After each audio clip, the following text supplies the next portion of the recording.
2024 আইপিএলে ভালো ছন্দে রয়েছে কলকাতা নাইট রাইডার্স। এখনো পর্যন্ত 13টি ম্যাচ খেলে 9টিতে জয় পেয়েছেন শ্রেয়াস আইয়াররা। দলটি এখনো পর্যন্ত পয়েন্ট টেবিলের প্রথম স্থানে।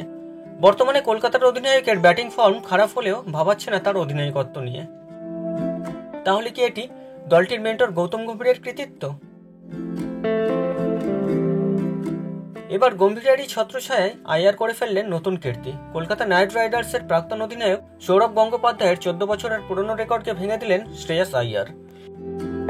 বিদেশি খেলোয়াড় ফিল সল্ট ভাঙলেন সৌরভ গাঙ্গুলির কলকাতার হয়ে ইডেনের মাটিতে এক মরশুমে করা সর্বোচ্চ রানের রেকর্ডকে। 2010 সালে কেকেআরের প্রাক্তন অধিনায়ক সৌরভ গাঙ্গুলি 7 ইনিংসে রান করেছিলেন 331, ফিল সল্ট করেন 7 ইনিংসে 350। 2008 থেকে 2010 পর্যন্ত কেকেআরের অধিনায়ক হিসাবে সৌরভের রেকর্ডকে টপকে গেলেন শ্রেয়াস আইয়ার। সৌরভ 27টি ম্যাচে দলকে নেতৃত্ব দিয়ে 13টি ম্যাচে জয় পেয়েছিলেন। শ্রেয়াস কেকেআরকে 26টি ম্যাচে নেতৃত্ব দিয়ে 15টি ম্যাচে জয় পেলেন। কেকেআরের অধিনায়ক হিসাবে সবথেকে বেশি ম্যাচ জেতা নজির অবশ্য গৌতম গম্ভীরের দখলে।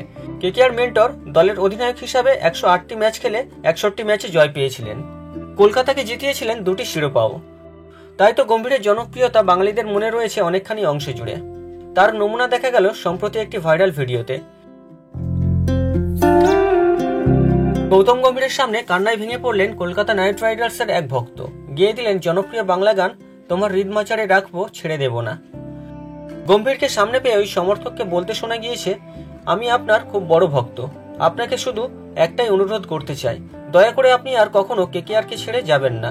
আপনি ছেড়ে যাওয়ার পর আমাদের কি পরিস্থিতি হয়েছিল তা বলে বোঝাতে পারবো না।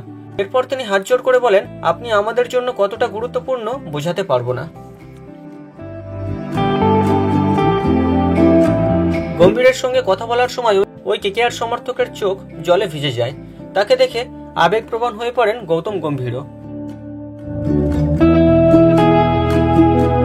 উল্লেখ্য, বর্তমানে শ্রেয়াস আইয়ারের অধিনায়কত্বে কেকেআর ম্যাচ জিতলেও সমর্থকরা মনে করছেন এটি গম্ভীরেরই কৃতিত্ব। আপনাদের কি মনে হয় কমেন্ট করে জানাতে পারেন।